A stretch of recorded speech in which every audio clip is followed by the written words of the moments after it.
Marcelo, quero dar boas-vindas aos meus alunos que estão aqui, a turma da EJA, e a você também que está assistindo esse vídeo, que a proposta dele é fazer uma revisão da história mundial, para a gente entender cada pedacinho. Gente, porque é o seguinte, se nós formos estudar um ponto da história, qualquer ponto que esteja no objetivo programático nosso, vamos estudar um determinado assunto, para a gente entender bem esse assunto, é fundamental entender o assunto anterior a esse, porque o assunto anterior a esse vai nos explicar os motivadores, os condicionantes, nos dá toda uma narrativa, uma compreensão mais apropriada de como se desenvolveu aquele ponto que nós estamos estudando.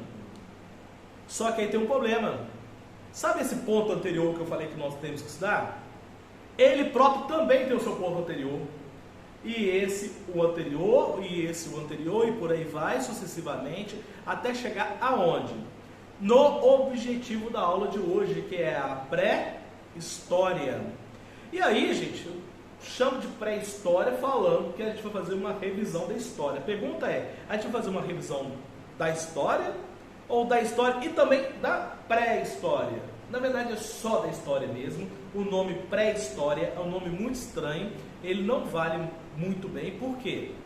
O que acontece é que o pessoal do século XIX é que cunhou esse nome, resolveu chamar o período antes da escrita.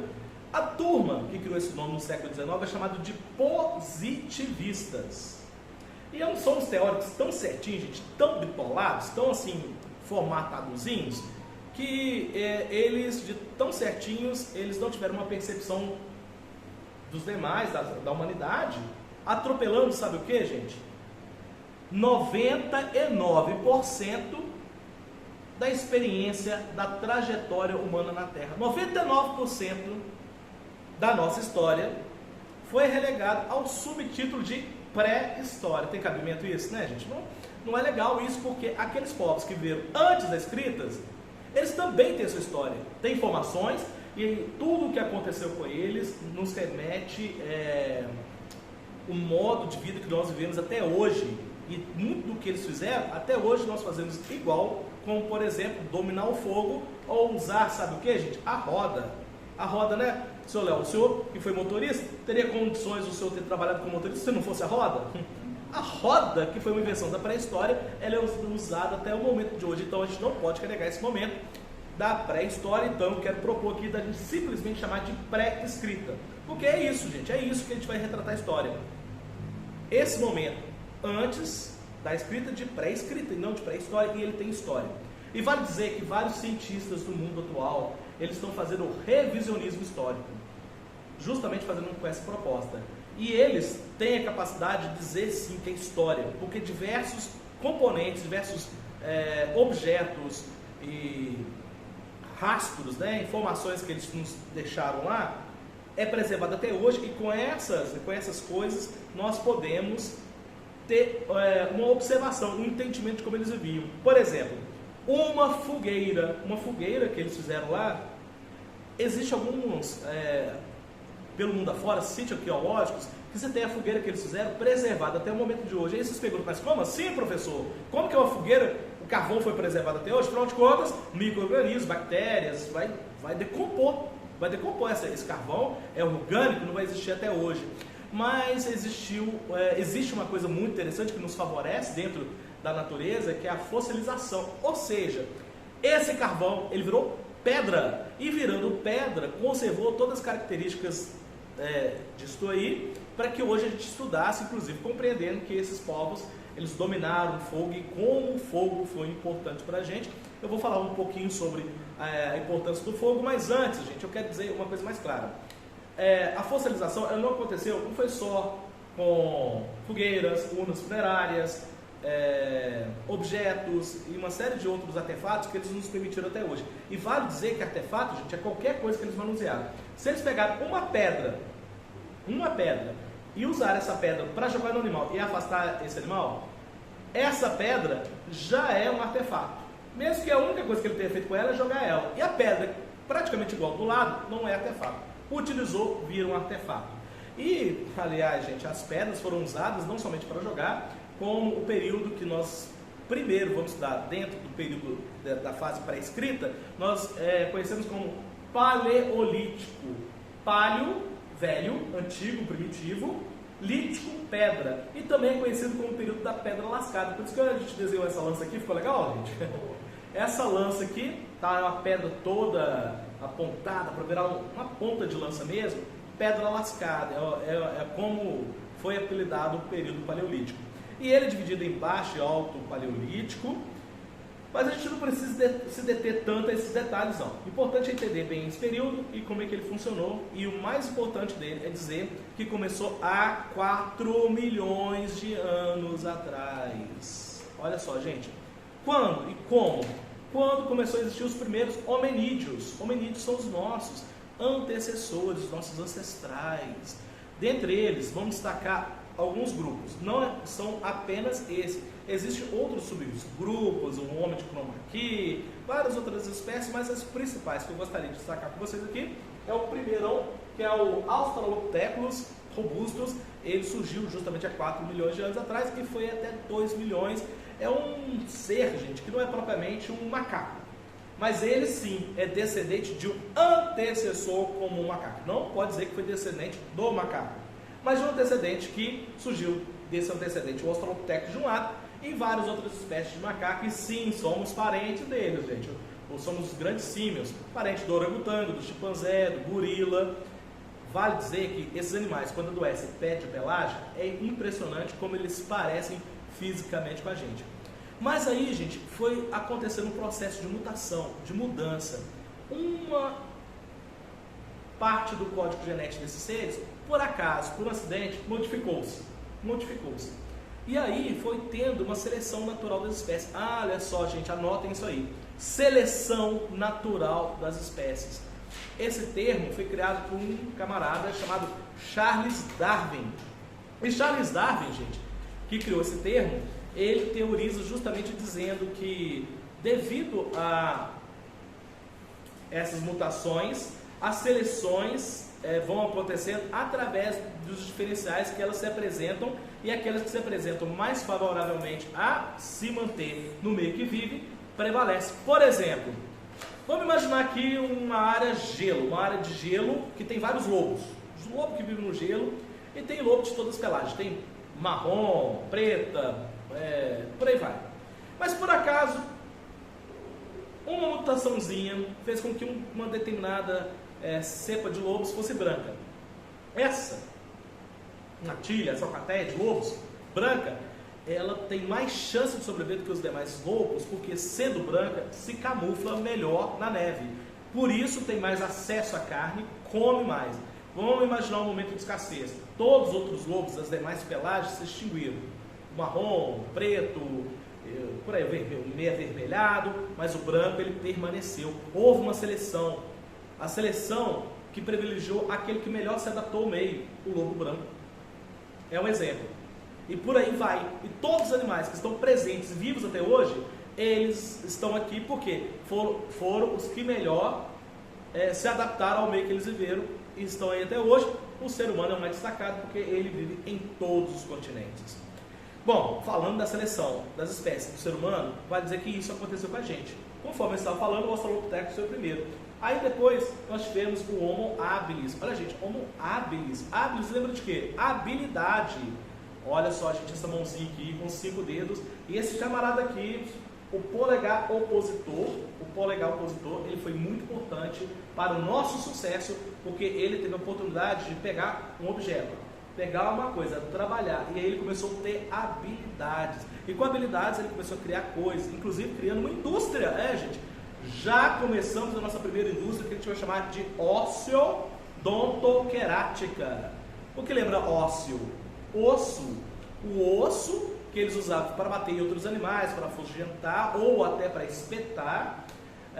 Donto, dente, e querático lembra das aves, que eles usavam as penas das aves. Inclusive, quem lembra daquele desenho do Fred Flintstone, lembra lá do Bambam, que ele tem um osso na cabeça e um colar com dentes, né? É bem emblemático, a gente vê isso aí nos desenhos, na mídia em geral, filmes, eles usando esse colar com ossos, com dentes, usavam mesmo, osso, dente e também penas de animais, e com o tempo mais à frente também começaram a usar peles, mas antes de falar disso, Vamos aqui continuar a evolução. Fomos ao Homo erectus, ele começou a ficar um pouquinho mais reto, até chegar ao que nós somos hoje, o Homo sapiens sapiens. É o que nós somos, gente. Esse último desenho aqui representa aqueles homens primitivos que viveram num período pré-escrito, mas eles são exatamente o que nós somos hoje. É claro que houve também, durante todo esse processo, um pouquinho de novas mudanças, mas é mais uma adaptaçãozinha ocasional.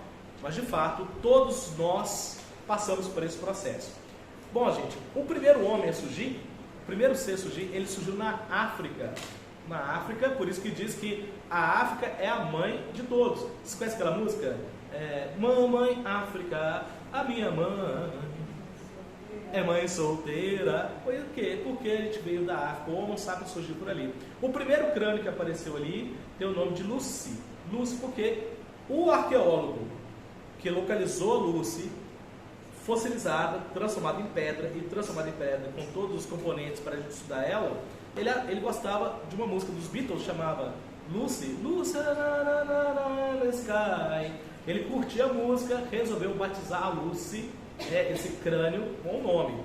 Mas, olha, será que ela chamava Lucy mesmo? Claro que não, gente, porque uma característica que tinha esses primeiros seres não ter essa habilidade de fala. Olha, eu estou falando tanto, eu estou falando rápido. Eu imagino que vocês estejam entendendo a minha aula, né, gente? Você atrás do celular, do computador, está entendendo a aula? Espero que sim.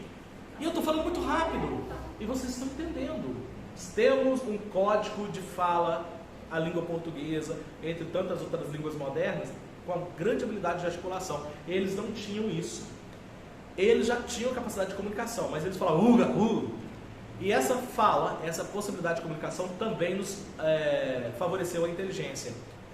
A mão com 5 dedos, o polegar opositor, a caixa craniana recuada, a visão em foco, são características humanas que nos permitiram seguir inteligentemente, porque através de manusear, através da forma como é que a gente se comporta, nos favorece a inteligência. Isso é um processo cognitivo. Se eu tenho como falar, eu consigo desenvolver a fala, e daí, com o desenvolvimento da fala, eu me torno mais inteligente ainda. É um processo. Muito legal isso. Então essa aqui, gente, é a evolução do ser humano, começou há 4 milhões, e a nossa última espécie, gente, então o Homo sapiens que nós somos hoje, há 300 mil anos atrás. Vale dizer que o Homo sapiens também ele conviveu simultaneamente com outra espécie muito inteligente que aconteceu na Europa, chamado o Homem de Neandertal, que é um ser humano que surgiu, né? A gente achou aí as ossadas deles na Europa, mas a gente não sabe muito bem o que aconteceu com eles. Estima-se que eles tenham sido extintos, ou que o Homo sapiens tenha aniquilado eles, ou incorporado eles. Vivemos, ou seja, durante o período da história, 2 espécies de seres humanos simultaneamente. O que aconteceu com eles? Não sei. Agora, o que aconteceu com eles aqui, o Homo sapiens, eu posso falar para vocês, mostrando uma coisa bem interessante aqui nesse mapinha que a gente criou, porque nós surgimos aqui na África. E da África, o que aconteceu, gente, o período do Paleolítico, nós já começamos a singrar para diversas partes do mundo. Vai dizer que o Paleolítico é dividido em Baixo e Alto Paleolítico, mas no finalzinho do Paleolítico nós estamos no final das grandes glaciações, período muito frio. A gente consegue entender ele bem vendo aquele filme A Era do Gelo, onde que o mundo estava todo gelado, tudo muito frio, e com o mundo muito frio, os oceanos congelados, onde cabe mais água? No mundo com águas congeladas ou com águas líquidas mesmo, águas da forma líquida? Na água congelada, a água se contrai. Se ela se contrai, o nível do oceano baixa, e baixando facilita as navegações, combinando com o fato de que esses seres hominídeos, eles usaram o próprio gelo para dar em cima deles. Com isso, gente, nós chegamos aqui à Europa, à Ásia, e também, vejam só, de uma forma surpreendente, chegamos até a Oceania e as Américas. Estima que nós chegamos às Américas por aqui, gente, pelo Estreito de Bering, chegando até aqui, onde está o Alasca. E aí, esses hominídeos tomaram toda a América. Queria fazer uma pergunta, gente. Dizem que não foram os portugueses os primeiros homens que chegaram ao Brasil, que foram os índios, certo? Mas está errado.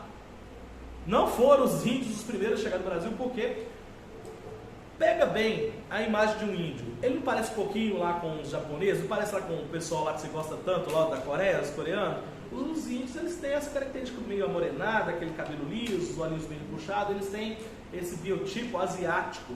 Mas aqui no Brasil, assim como nós descobrimos lá no início do Paleolítico na África, o crânio da Lucy, que nos dá essas características sobre toda essa história, aqui nas Américas, aqui pertinho da nossa cidade, Belo Horizonte, nós também achamos um crânio, mas não tão antigo, um crânio mais novo, que já está aí no Neolítico, que é a Luzia, não a Lucy, a Luzia. Esse crânio, inclusive, gente, uma pena, ele estava lá no Museu da História Natural, aquele que pegou fogo, lembra disso? Teve aquele incêndio. E infelizmente esse crânio também pegou fogo, uma pena, porque pode ser que tenha prejudicado alguns componentes biológicos, que futuramente talvez nos dessem aí, através do avanço da ciência, mais informações. Mas a Luzia, ela é o orgulho, o emblema de ser o crânio de um ser mais antigo encontrado nas Américas.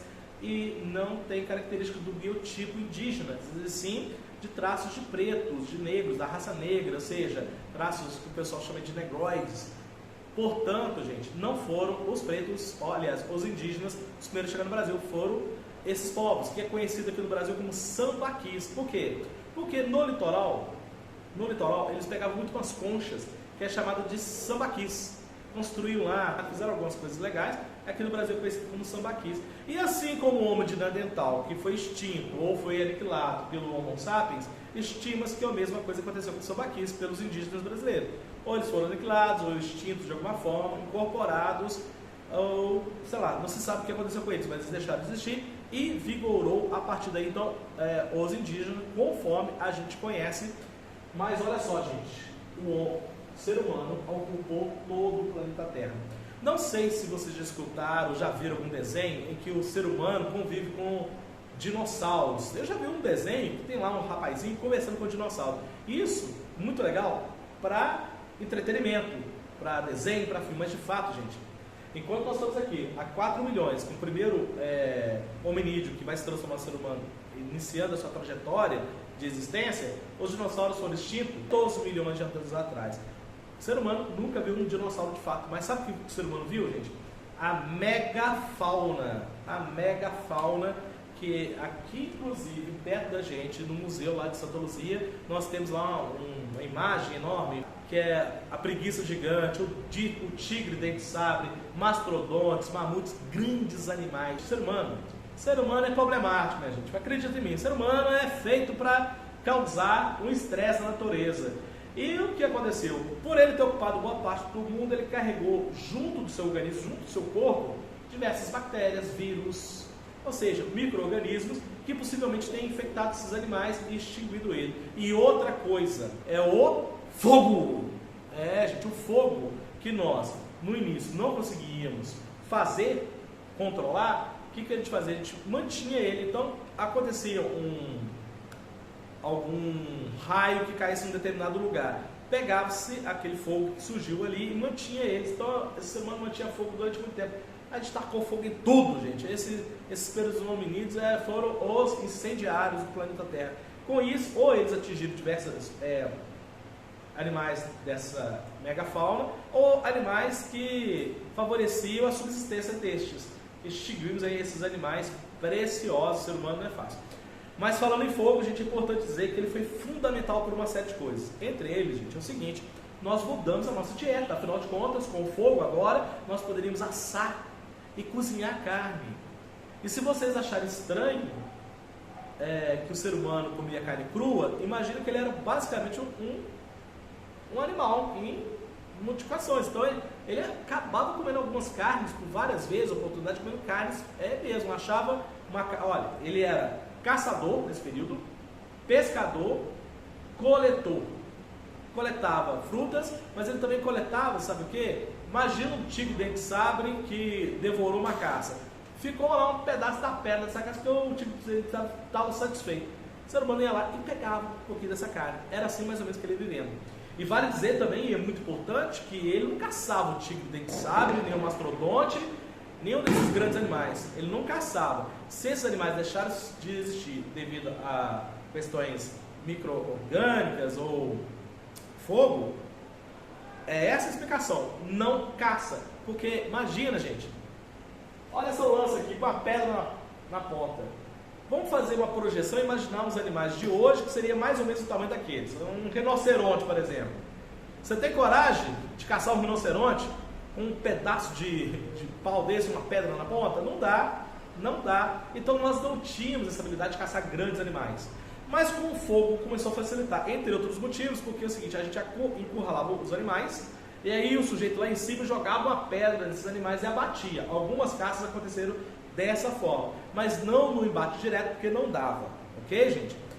E com isso também vale dizer que nós tivemos acesso a essas carnes em uma quantidade, e também ao couro. No período final do Paleolítico ali, a gente começou a se apropriar do couro deles para usar como vestimenta. É o chamado homem das cavernas.